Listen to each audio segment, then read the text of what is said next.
It's good news. Alrighty, this is Emily Kessinger. She has lost 75 pounds. She got the great opportunity of being featured in Women's Health magazine. Look at her going from, let's just use the phrase they like to use, fat to fit. I don't like to call people fat, but look at her. She looks beautiful now with that weight loss, though she looked beautiful before. But here we go. I finally stopped binge eating by combining the keto diet and intermittent fasting. Two things that we mention a lot here at the Momentum Morning. So how did she do it? She said she got inspired by her father, who lost 150 pounds doing keto. And when she was on a visit to my hometown of Portland, she was mentioning that she got food poisoning and did not feel so good. And she wanted to have change. She's like, my body's not responding well. I'm not doing well. Her blood sugar was high, according to her doctor. She was pre-diabetic. And it's that you should all be aware of in honor of it about to be, coming up for me with the world record in terms of diabetes awareness and diabetes alert day. They want us all to be aware that 1 in 3 people are pre-diabetic on this planet and don't even know it. There are millions and millions of people with diabetes, and it's one of the main diseases that drive us towards heart disease, which is the #1 killer in America. But the biggest thing to that is that it's reversible just through diet and movement, but nobody is really talking about that. I mean, there are people in my field talking about it, but why are we screaming about it at the rooftops? So I will do it myself. One of the main things I wanted to mention with her is that she had tried a lot of things, just like you probably have tried, and what she had found was that when she's on keto, she was no longer wondering where her next meal was coming from. I know people who are on carbohydrate-based diets get hungry very often, and then they're like, what do I do? I need something to eat. I need something to eat. But when we start working on intermittent fasting, like she practiced, and what we practice here from time to time as a recovery tool, and again, like I said, it's not for everybody, but she did a 12 o'clock to 8 o'clock eating window, and our clients, Brian and Justin, are working on that same window themselves. So it worked for her, and I wanted to show you guys an example of what she eats, just because I only tell you what I eat, but let's see what she did to make it happen. So for her, breakfast, she said she's fasting just black coffee. If not, she may have scrambled eggs and a low-carb tortilla. So there you go. That's also a lesson to teach out there, is that the flexibility in how you do things is also key, because you have to follow that intuition. I don't think it's great to just always 100% of the time practice intermittent fasting. However, if it's been working for you, stick with it. But if you get hungry during a time outside of that window, try to make it something healthier, something more protein-rich, healthy fat-rich. Like her, she had scrambled eggs with a low-carb tortilla. I am becoming a fan of those low-carb tortillas because they're very high in fiber and don't seem to mess with my gut. So lunch, she had salad with chicken and veggies, onion, bell pepper, radish, cheese, and ranch. Also good options, keeping it in the keto sphere. So for snack, she had almond string cheese and a protein bar. I'm certain it was low in sugar, the protein bar, or berries. So that being said, those are some good snacking options for you if you've been wondering, how do I get some snacking options in? Do be careful when you eat the nuts, peanuts, almonds, whatever it is. You can overindulge in those if you have too many. You probably just want to measure a certain amount out first and then set those to the side and put away your container that you might be munching on. I know some of you know who I'm talking about watching. Dinner. I always try to get a veggie in, like Brussels sprouts or asparagus. Great rule of thumb. We always suggest getting in at least a fistful of veggie, but if you're ambitious, maybe even getting in 2. I will pair that with a protein such as steak, pork, or soup. Look at that. Steak, everybody. So for the steak haters out there, this woman lost 75 pounds with her main basis being steak and pork. All right, so that's proof in that non-pudding. Dessert, low-carb ice cream, Lily's chocolate chips. Low-carb ice cream would be something like Halo Top or Arctic Zero. Tons of other options out there, but be cautious and really look at that label, because some of those are very misleading. I know that the keto ice creams, there's a couple out there, they may be in keto guidelines if you eat that serving, but if you eat too many servings, it's going to kick you out of keto, and it's more calories than other low-carb ice creams or lower-calorie ice creams like Halo Top. Then she also had Lily's chocolate chips as dessert every once in a while, or Smart Sweets gummies, my rival competitor, or strawberries and whipped cream. But soon to be on there is going to be keto candy bar, another option for that keto-friendly treat to get you over the hump. So those are some meal suggestions from her. Our friend here, Emily Kessinger, as you can see that before and after. Beautiful transition that she's made in her life using keto and intermittent fasting. It's helped her get over cravings. It's improved her blood markers. And look at her. These are other people here killing it on keto as well, getting into that fit lifestyle. She also mentioned that she lost 30 pounds before she even thought about going into doing fitness, that it was mostly through doing her keto journey, her intermittent fasting journey. And we can see here that she's posting online her lifestyle to her Instagram. And I think that this also is an anchor that really keeps you accountable to what you're doing in fitness. She says here, I started journaling for accountability, just like the topic I was talking about. And she said this was huge for me.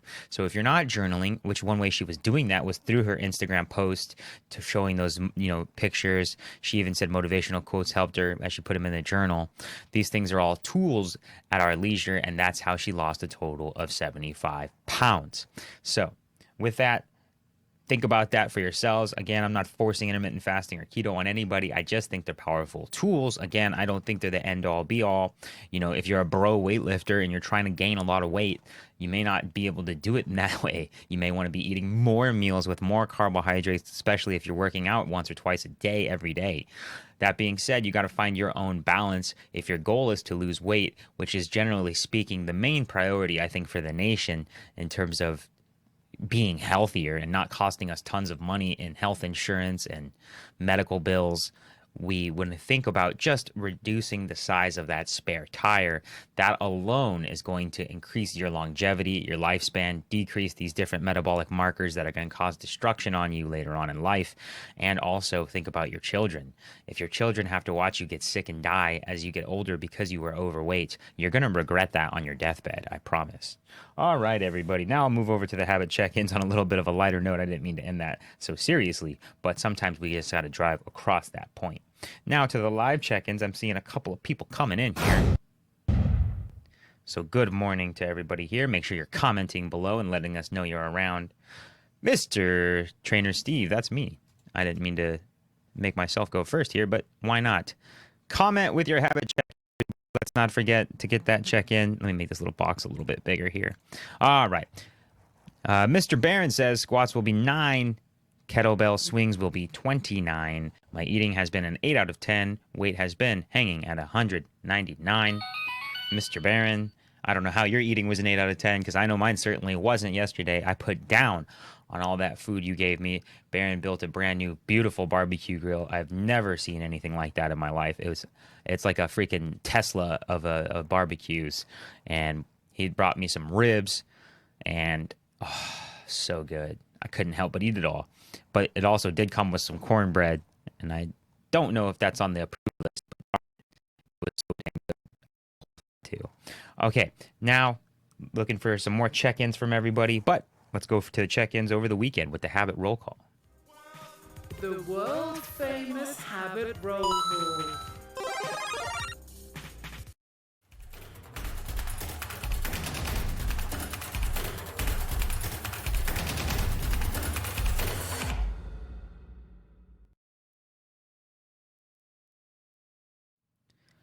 All righty, we're here with the habit roll call from the weekend. As we know, I've kind of taken a hiatus from doing weekend check-ins to try to recalibrate my own self.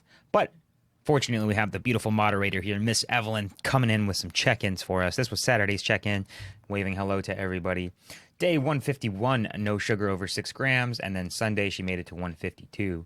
On Friday she walked 3 miles and got her hip exercises done. Also did her sciatica exercises, and she's feeling much better. I love to hear that.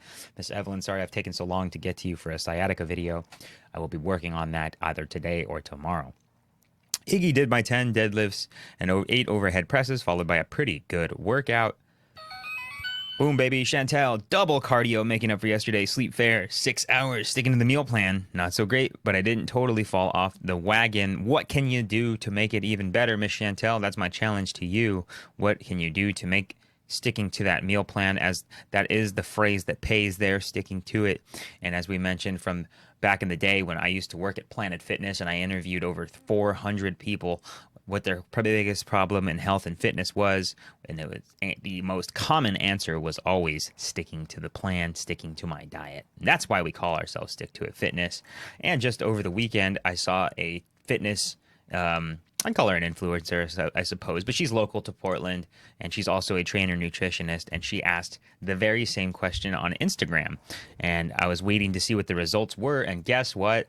Sticking to the nutrition plan. So that's everybody's biggest problem, but it doesn't have to be, because they were building systems to help you get over that here at Stick to It Fitness. That's why we come on here daily about habits, because habit formation is one of the biggest keys to sticking to your diet. We've really tried to eliminate the riffraff here and focus 100% here on how to be consistent to things. That's our thinking. Let's not try to overthink everything else, whether this vitamin is good for me, whether this is bad. Not to say that I haven't gone into the depths of thinking about all those things, but most of our priority and focus here is on how to build habits around a healthier lifestyle. And so building systems for yourself is one of those biggest keys, followed by those habits. But you got to have those habits in place to keep those systems running, right? So it's like having a habit of putting gas tank in your car. Your car is a nice system for you to get you places, but if you don't know how to put the right gas and the right amount of gas in there, you may not get where you want to go. Same way with food. Mr. Mike Wassman, day 5 of core training. Boom, baby. Sammy, day 27, 5-mile walk around Lake Miramar with Michael Lamb. Look at that. They're both getting it in. And the pups are too. 25 banded wall sit hip abductions and 25 banded donkey kicks, increasing her Kaizen process with those banded abductions and donkey kicks. Looks like we're going to have to pretty soon think of what else we can do to add a little flair to that, aren't we, Sammy?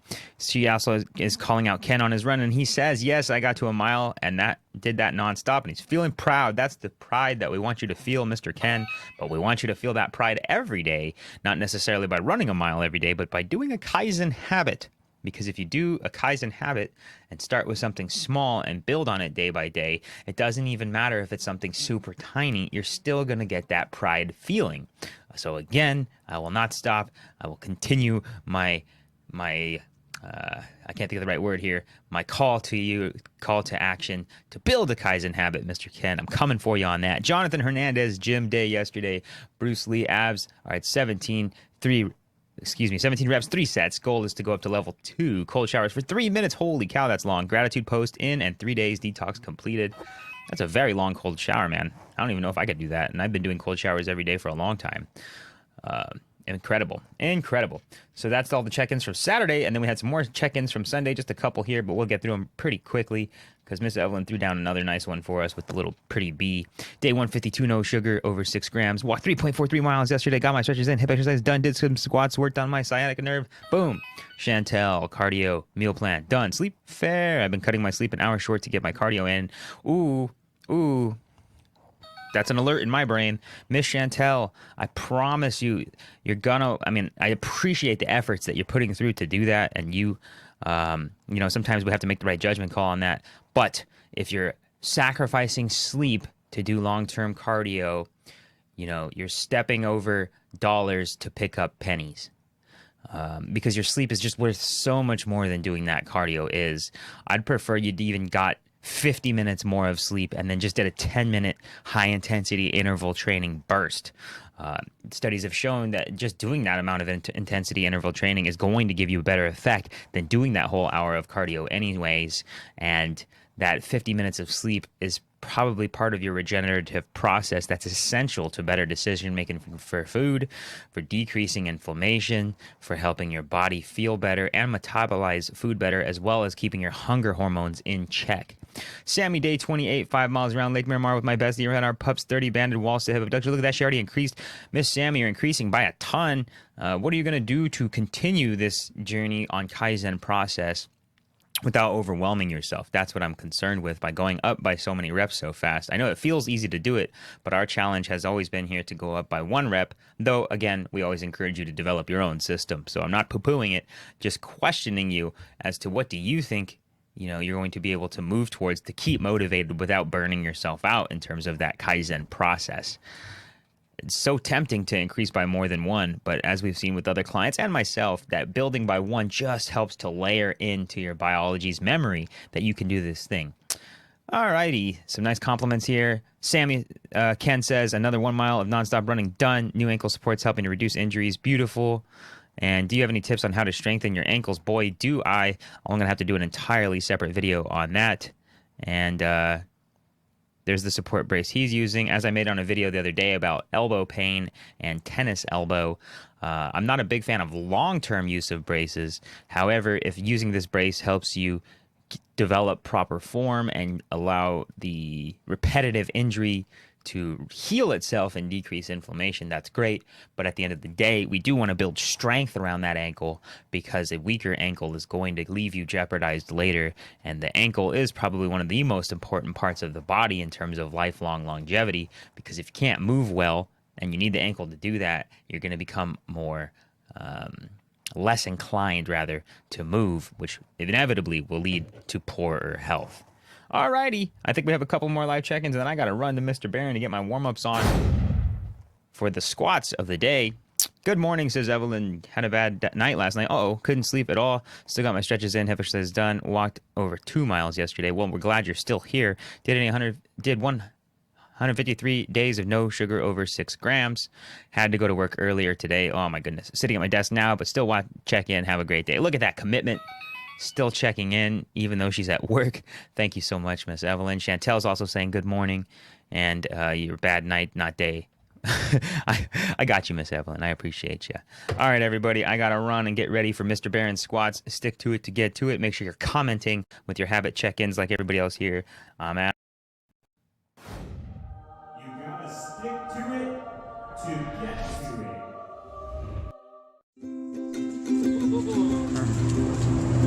Seriously, no sugar in this? Seriously. That's so good. If you're like me, then you probably enjoy a good candy bar. But you're health conscious and you really want to make a better decision. That's why we made the Kickers Bar, just for you guys, with Keto Candy Bar Company.